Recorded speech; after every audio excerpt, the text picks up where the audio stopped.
For so long, again, I felt like this fight was kind of a figment of my imagination. We were all talking about it, but now we are actually just a couple weeks away, and I can't believe it. So instead of just continuing to complain about it ad nauseum, which I've been doing, it's almost time to actually break this fight down, which I'm not really seeing many people do. You know, we're all complaining about Stipe getting the shot. But I got a question for you. Can Stipe Miocic win this fight? This is the correct take. You're going to hear Jon Jones domination. You're going to hear the contrarians say that Stipe will knock him out, and you're going to hear everything in between. Anyone claiming they know what's going to happen in this fight is out of their fucking minds. We have not seen enough of either of these guys in the cage in the last couple of years, in the last literally 4 or 5 years, to have any idea what they're going to look like. When Jon Jones fought Ciryl Gane in March of 23, he came out, and we've all seen the videos. He looked slow. He looked sloppy. He looked, I mean, again, you can say ring rust, and that's a legit claim, but he just didn't look used to his, as a much bigger guy in there at heavyweight. He said he was taking over three years off to get jacked. We saw him quarter squatting, 315 pounds in a dimly lit basement. That was not the Jon Jones that we thought we were going to see. He was flabby, he was fat, and he was slow.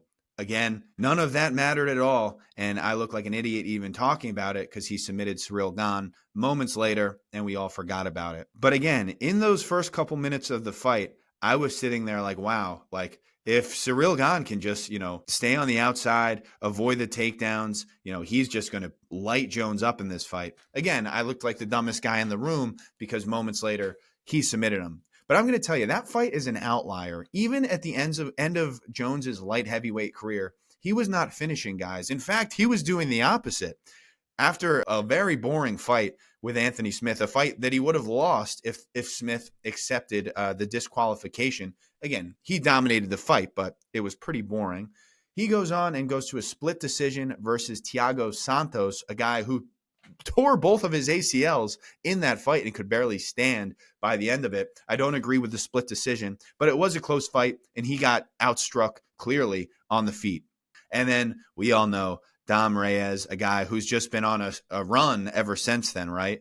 Dom Reyes goes out, and in most books, in most people's eyes, he beats Jon Jones, and then Jon moves up. But all those fights, he was nowhere near getting the finish. So the fact that he came out and submitted Gane in their first wrestling exchange, I'm going to have to say is an outlier. Again, I still give him all the credit in the world. This is coming from a guy, I think Jon Jones is the undisputed GOAT. If you say outside of the ring issues for why he's not, that's fine. But inside the octagon, that guy is the greatest of all time. But he's not a guy who's going to come out and finish in the first round, at least not in the last decade. So anyone saying that he's just going to ragdoll Stipe, I don't really see where we're getting that from.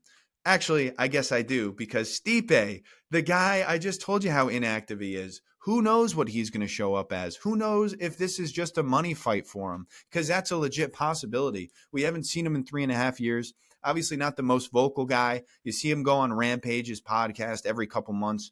The guy, he can't sell anything. He just keeps saying, I just want the Jon Jones fight. Oh, will you fight Aspinall next? Oh, I just want Jon Jones. Oh, well, will you retire? Is this your last fight? I just want to fight the Jon Jones fight. Yeah. Thanks, pal. Well, now you finally get to do it.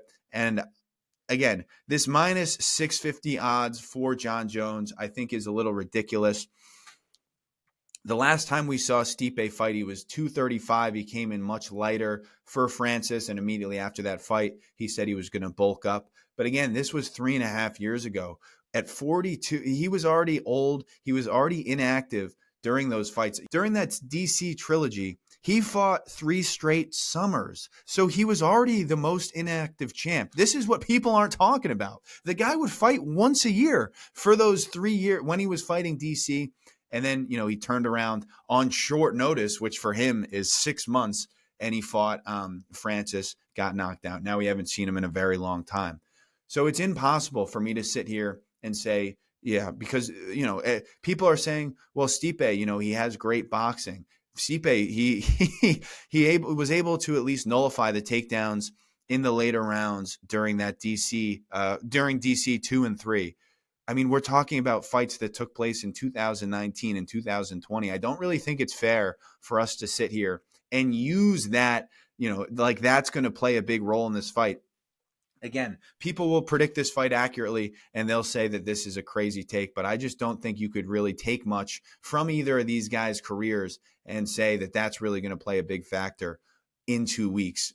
They both have been too inactive. We still have not really seen Jones at heavyweight. We saw him for 3 minutes, and before the 2 seconds that he got the finish, he didn't look great. So yeah, does Stipe have the boxing advantage? Does Stipe probably have a power advantage in his hands?